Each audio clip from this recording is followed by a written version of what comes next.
Hi guys, I'm Keegan. I'm a new home consultant with our Bowling Green office.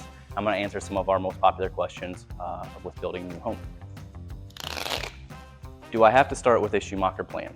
Yes, you do need to start with one of our floor plans. We have nearly 100 different floor plans that we offer, and those are just starting points, so they're completely customizable from there.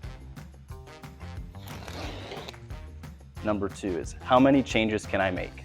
Really, it's limitless. We can make as many changes as you want.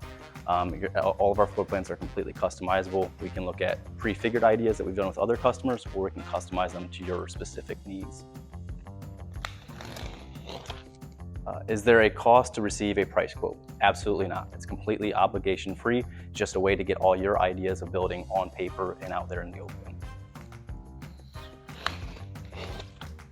Do you have multi-generational plans? We absolutely have multi-generational plans. We have several that are already set up that way, and we have others that we can customize to your needs. So literally any one of our floor plans, we can make a multi-generational home for you.